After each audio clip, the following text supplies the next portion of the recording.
And welcome everybody to Coaching Conversations. I'm Coach Gene Clemens. I am being joined by my pick for the Walter Payton Award this year, quarterback Eric Barriere. Am I saying that right, Barriere? Yeah, Berriere. Barriere, yeah. I actually think it's interesting. You don't have any Canadian affiliation, do you? No, I don't think so. That's interesting. I was wondering. I was like, does Berriere, because your last name is Berriere, does that make you automatically like the number one pick in the CFL this year just based off your last name alone? Like I feel like that should be an automatic thing, for sure. And and not even to start there because I wanted to talk a little bit about everything with FCS in the playoffs, but I also want to come back to that in a second. But it's been a good year for you guys. I know that when the brackets came out, I was surprised that you guys were not a top 8 seed. What did you think about that when you saw the seeding come out? Yeah, I was kind of a little surprised too, because I thought we done enough this season, and we showed that we could play on the road and we could play at home. But we also played like the two games that we lost. The score that we lost by was a combined 4 points, so it's not like we got blown out or anything like that. We played two good teams, and we just didn't play our best game when we lost. So I mean, the committee make their own decision, so you just got to stick with it and live with it.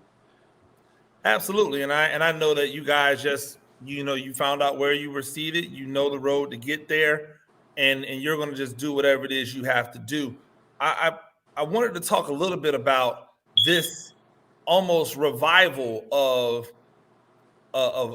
black quarterback talent in the FCS. I believe, if I'm not mistaken, 10 of the 24 teams that are in the FCS playoffs this year are all being guided by black quarterbacks. When you hear a stat like that, what does that say to you?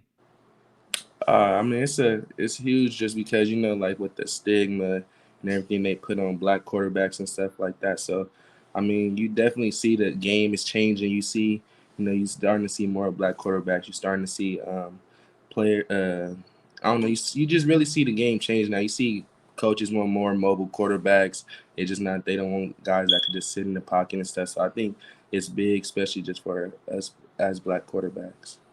I think it's interesting too because you talked about the stigma, and a lot of times when we hear, black quarterback, the immediate thing is mobile quarterback, or even worse, running quarterbacks, which I always think about the way in which they label quarterbacks to see what type of coded language they're trying to use this year to kind of typecast you guys. It's interesting to me. I noticed in your statistics, your sophomore and junior year, you did a lot more running, a lot more rushing yards. In the spring, where I really followed you extremely close, there were a lot of times where you had opportunities to take off and you didn't. Is that something that you kind of looked at and said, you know what?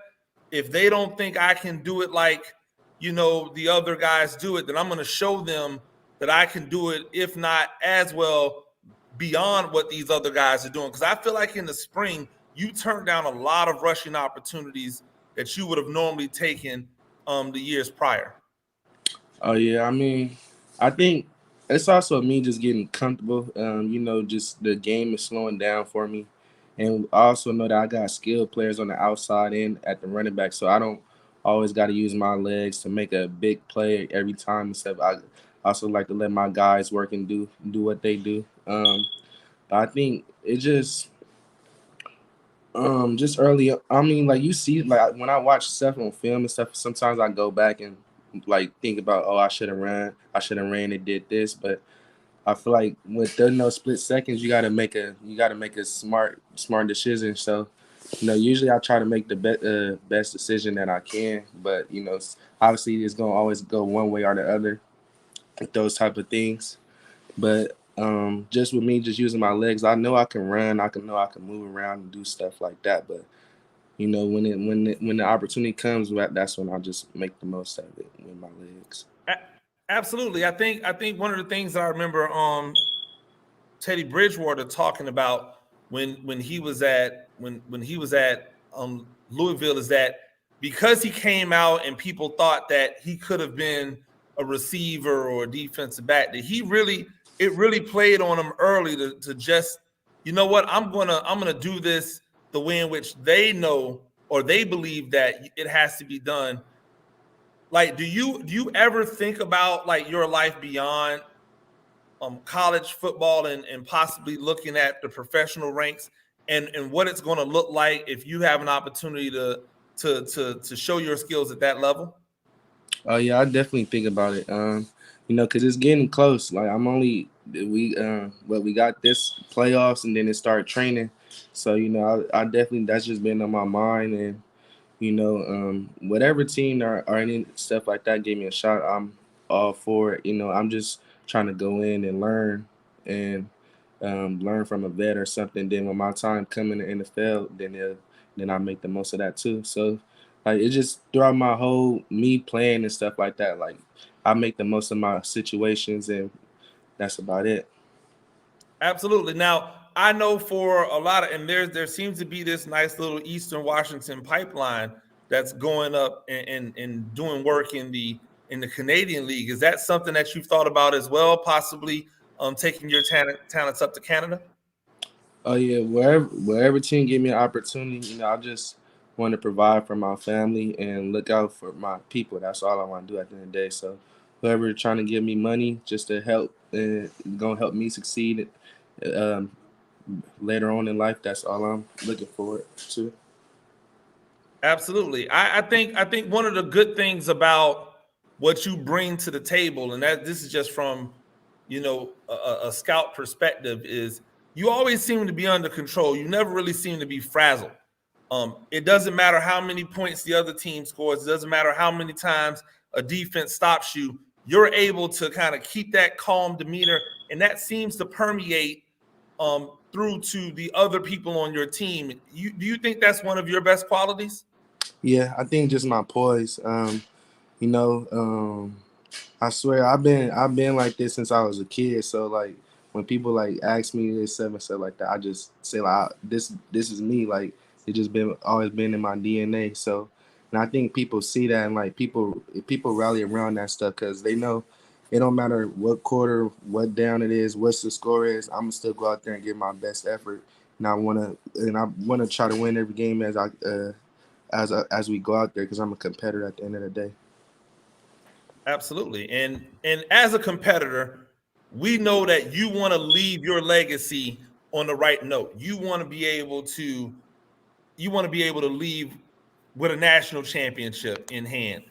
It's a tough road to the national championship. You've got to go through a killer onslaught, and you're most likely going to have to do it on the road.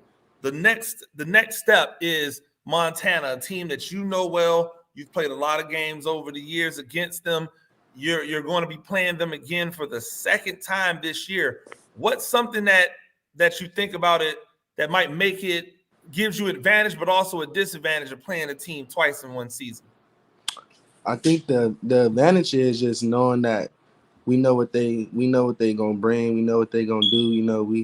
We that first game was a really good game. We had to come back in the fourth quarter, so like we know they're a great defense, and we know they're gonna bring a lot of stuff at us. And then I think just the disadvantage is, now it's away. We playing at their stadium. It's about to be packed, loud fans and stuff. So I think that's the only disadvantage. But other than that, I feel like it don't matter.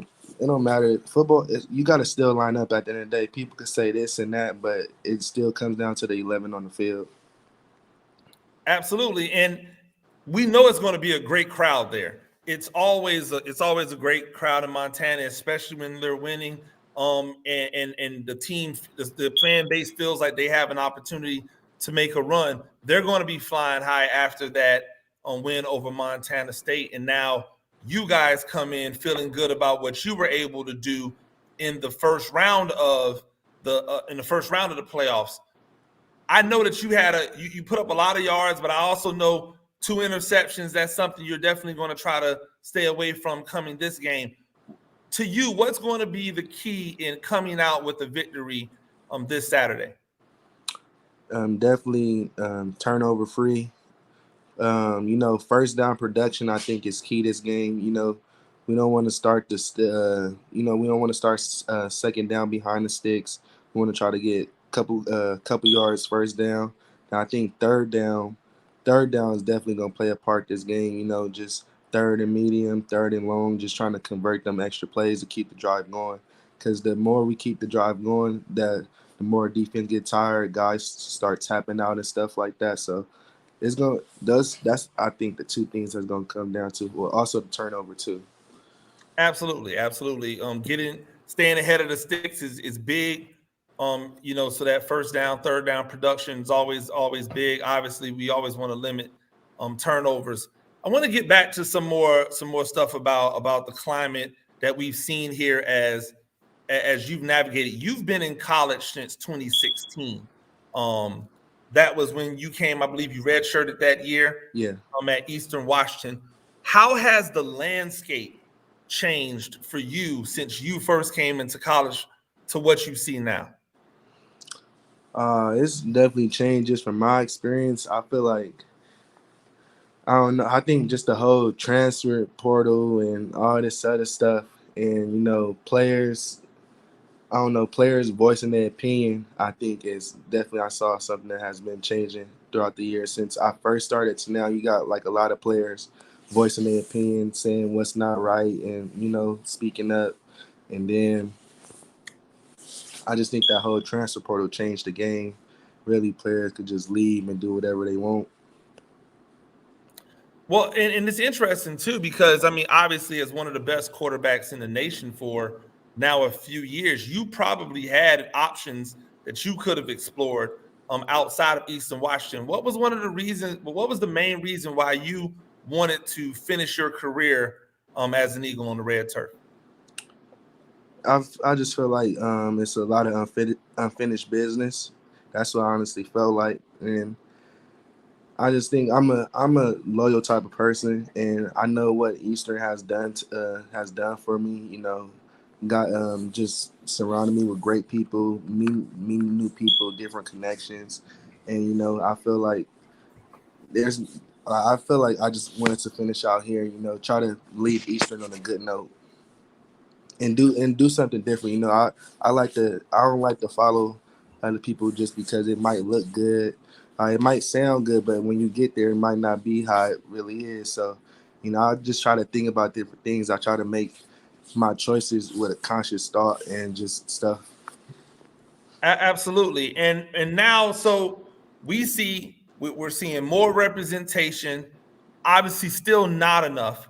More representation, more black men playing the quarterback position at the college level. More black men playing the position at a high level in the NFL. Do you think that is something that has kind of giving you and others like you a more legitimate opportunity to be able to be in the NFL now that they are seeing, hey, this this player and these types of players and what they bring to the table is something that fits in perfectly with where the NFL game is going today. Yeah, I definitely do. I love watching Kyler Murray, like Lamar. I love Russ. I just love seeing them do their thing. Because at first, people tried to put the thing on Russ, and then from Russ it went to Kyler, then Lamar. You always got to hear something. But what I like is that they go out there every Sunday, week in and week out, and show people why that they can do it. And all that outside noise and all the critics, that's all just noise. And when you out on the field, people know what you can do. People respect their game. People know that Lamar Jackson can throw the ball. If he couldn't throw the ball, he wouldn't be no quarterback at the end of the day. So I think I just like it. It makes me happy, and I think it helps the next generation black quarterbacks and stuff like that. So I feel like it's a bigger picture than all of this. Absolutely, and I think one of the things that I like about your game is that yeah, you have the athletic ability. There's no doubt about it. We saw a couple plays where you were able to extend the play and or make some first downs with your legs, but you sling the ball. Like at the end of the day, you get back there, you're a field general. And the ability very similar to like a Kyler Murray, where you're able to get the ball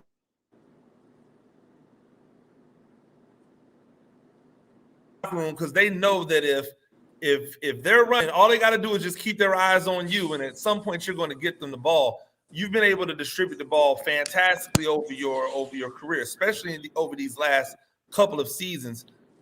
Why do you think you've been able to read the field so well when other people are playing in these 1-read, 2-read offenses? It starts off with I had I had a Pop Warner coach. Like my last year at Pop Warner, I had a coach by the name of Coach Wheeler that he told me to stay in the pocket. He didn't want me to run.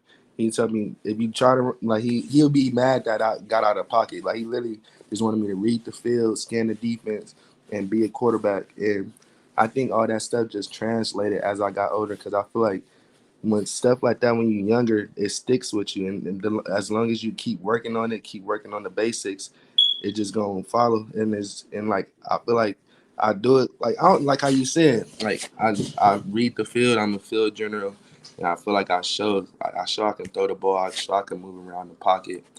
But it all just starts when I was young. It all started off at a park, and my coach telling me stay in the pocket, don't get out of the pocket, do this, see this, read the defense and stuff like that. I'm gonna get you out of here on this because I don't want to give anybody any bulletin board material as you get ready for your game this weekend. We know that your time at Eastern Washington is coming to an end. I know a lot of the Eagle faithful are going to be sad to see you go. What's something that you're going to just cherish for as long as you remember about your time at Eastern Washington? Just the community, the atmosphere. It's crazy how laid back this place is. Like it's really just school, ball, and that's about it. So like I don't know, I'm gonna miss just being in a small town and just chilling, relaxing, seeing the trees, and doing different things. And because Cheney is a great place, and like when you first get here, you think like, oh, there ain't really too much out here. It's all dry and stuff. But like once you realize what your purpose is and like why you there for, like it makes everything a lot better. Absolutely, and I appreciate it, and I wish you all the luck this weekend. You've been one of my favorite players to watch over the last few years. I think that there's big things ahead from you. I believe this is just me. I don't have any power, but I believe there's a team not too far away from where you are that could use a quality number 2 guy to apprentice under a quality number 1 guy. And if I had an opportunity to see you in a quarterback room with Russell Wilson and the rest of those guys there, I think that would be a fantastic room for you to be in. You have similar games. You think about the game in similar ways. I think there would be really good transferable skills from starting quarterback to number 2 guy until it was your chance to get out there and shine. And I know that you're going to get an opportunity somewhere. And I hope that you get the legitimate opportunity that many that have come before you haven't been able to get the opportunity to do. So keep doing what you're doing. I appreciate you joining me, and good luck this weekend. Thank you. Absolutely. That is Eric Barriere, senior quarterback from Eastern Washington. Make sure that you catch the game this weekend. It should be on ESPN Plus. The Eastern Washington Eagles will travel to Montana to take on the Grizzlies, and that time is set for Eastern Washington. I just had it up over there. It is set for 9:00. So that'll be the end, and it's on Friday, by the way, not Saturday. I said Saturday earlier, but it's Friday. Eastern Washington at Montana. Make sure you check it out. Eric Barriere. I'm Coach Gene Clemens. Make sure that you check us out. Make sure that you follow and subscribe to the YouTube channel. Follow me everywhere that you follow social media at Gene Clemens. Until next time, y'all have a good one.